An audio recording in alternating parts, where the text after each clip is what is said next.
মারতে গেলি কেন? তোর ওখানে খাবার দিছি, তা তুই একদম একদম ফাজলামি করবি না,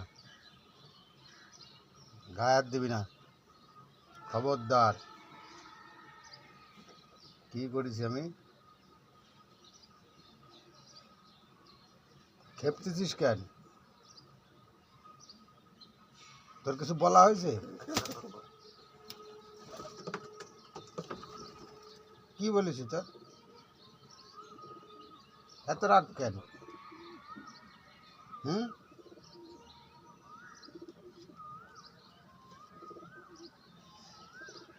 দেখ দেখ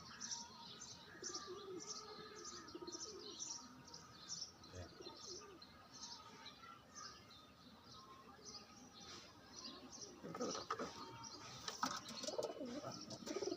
টুকিরা